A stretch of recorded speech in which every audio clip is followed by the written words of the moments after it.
Prevail, we were watching you. Well, before we get to that, what is Prevail? Prevail's a Tripp 65, a custom design build, Tripp design, Hodgson build. It's like a one of those ocean racing greyhounds, man. It's a good looking boat.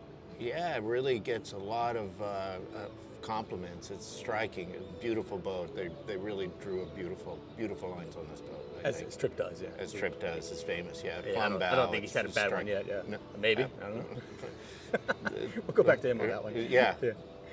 So Prevail, you guys are sailing in the Finisterre division, which for those who don't follow the race, what the heck is that? Finisterre is a division, formerly a cruising division. It's more, there's family, there's cruising, performance cruiser, non-pro division. I think it was the largest class this year. It was up there, 40 boats, I think, in the Finisterre division.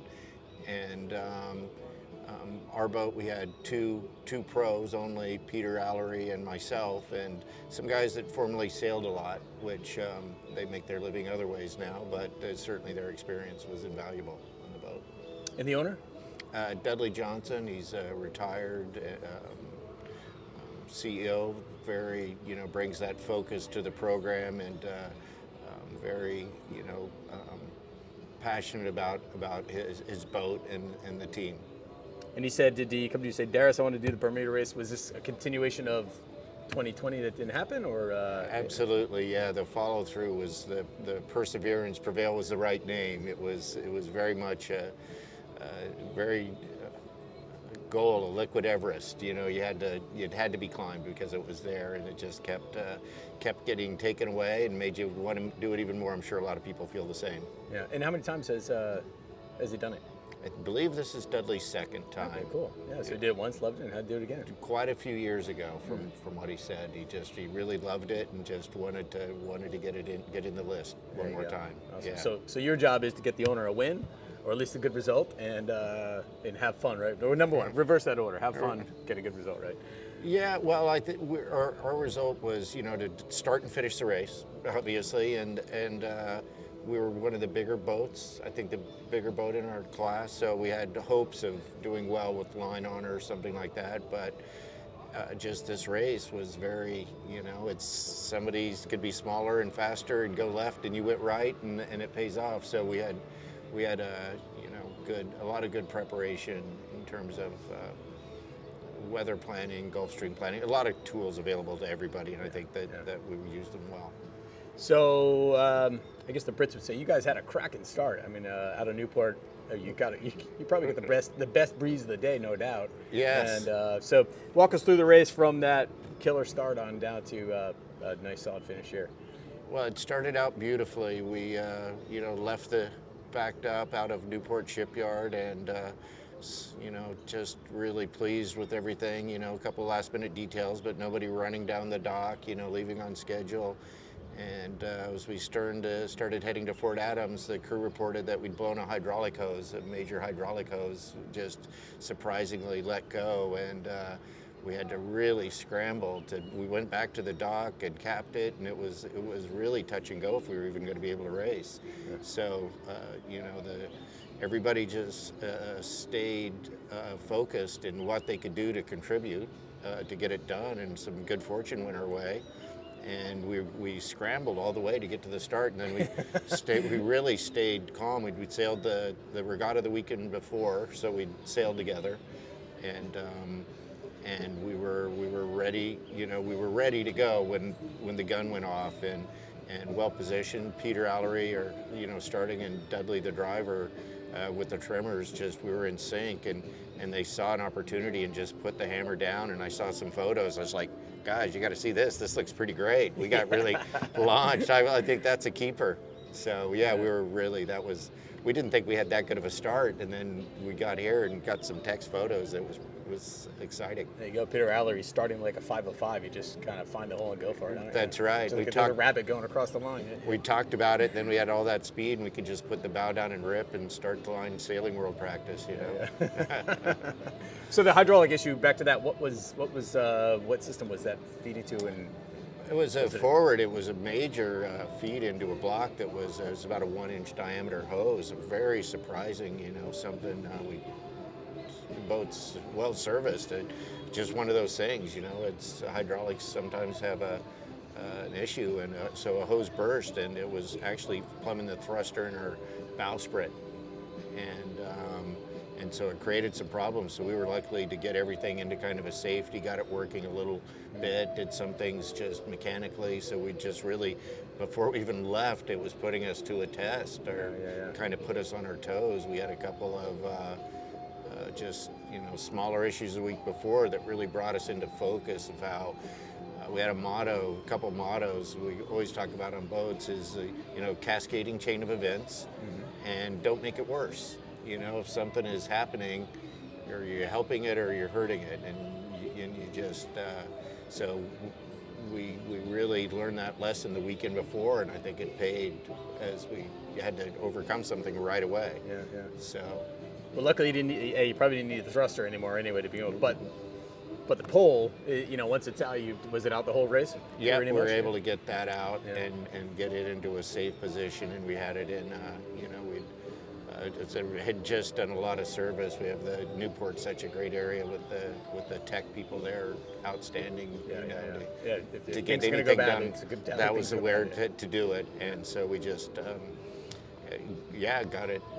got it out later in the race when we got everything capped and settled in. So cool. All right, you're on the course. Down the racetrack, what happened for you guys?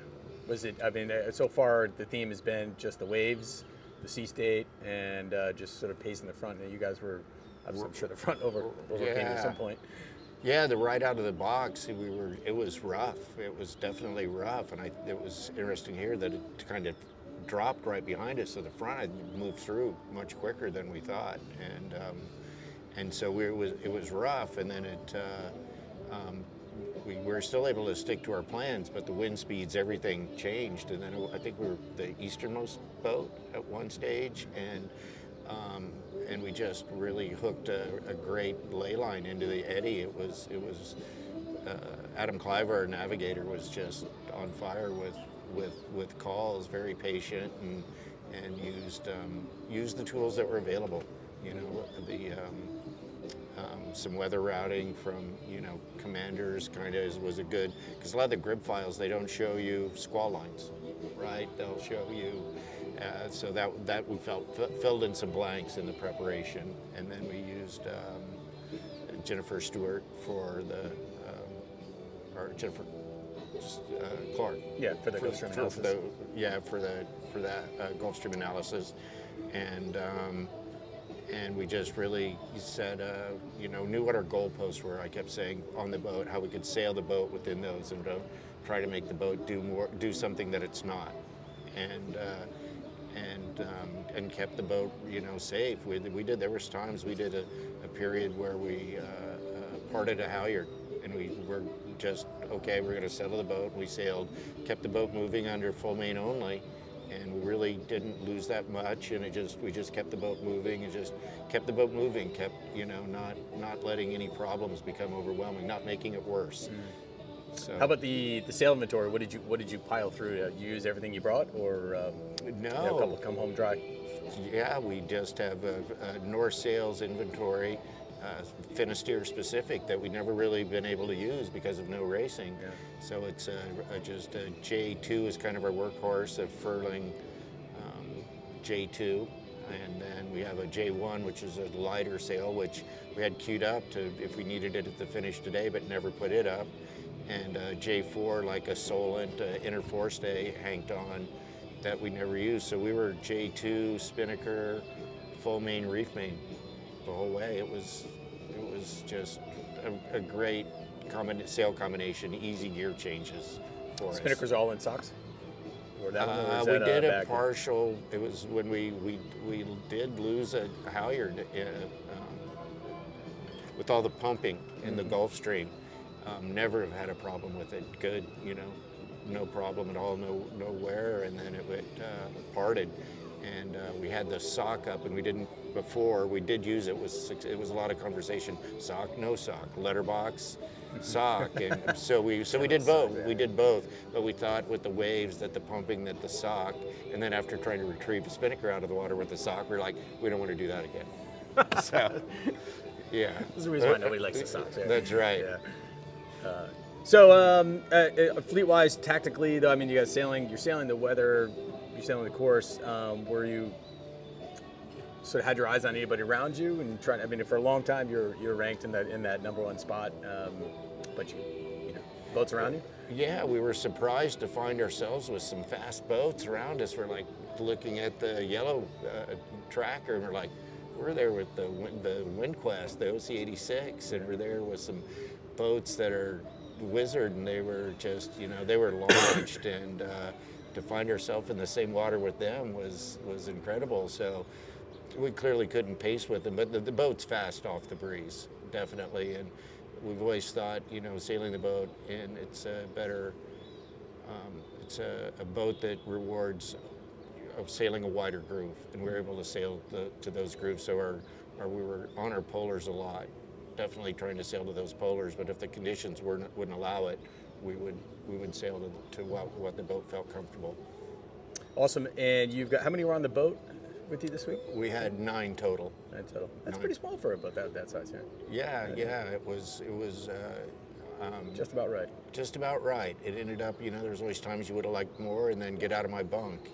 This is, we stuck to a quasi-watch schedule. If somebody was, the first night was hard to get any rest, and some guys were a little more, and everybody was really, everybody played an important role at some point or another. Yeah. But a nice, easy sail into the finish here. Must have been a beautiful day today. Yeah. It was just a couple of the sails in the Gulf Stream. You're just surfing down those big waves with the kite up, and the nights were incredible for sure. We were thinking about the people behind us though a lot. We knew the conditions behind us. I think there were several, like we're here now, and what's going on? Is it glassing off out there? And then, I think it was the second night we'd sailed through, and we were having great conditions, and we were hearing it was pretty miserable behind us. Some 30+ knots in the stream would have been. And now the door's about to close on them, so they'll have some stories to tell, I'm sure. Yeah, right, right. Well, you think yours is the hardest, toughest story, and then you're like, wait till you see everybody else. The guys in the back, yeah. That's right. Yeah. Cool. All right. Well, you got to wrangle the troops and then take the boat home, then, right? That's right. Yeah, we've a couple of repairs. Realistically, nothing too crazy, but we've got a excited owner to it's a great accomplishment. Everybody feels happy. You do a lot of regattas, and when you feel like you've sailed well, it just feels really good. We're very happy to be back in Bermuda. Yeah, nice 5 sure. So last question: how many times have you done it? I think other than the gazillion miles you've sailed, I know on everything else, but. I think this is my 8th Bermuda race. Okay. So there was a lot of a couple first timers. We brought a great young George Holt, whose father ran Gold Digger forever. Yeah. So he was sailing with some friends up in Maine, and they said, hey, George is a really good young guy, and so we brought him, and he was awesome. So now he's an offshore sailor with some good stripes, and our average age of our boat, I think we had the owner's 83. We had a guy that was 68. Most of the guys like myself were mid-50s, and a 21-year-old. Yeah. It was just like, what are we doing up here? Anybody can do this. Got higher, right? Yeah. Yeah. And some guys that have sailed a lot of miles together. It was really fantastic to be back with some friends on the water. Cool. Full credits to them and their seamanship.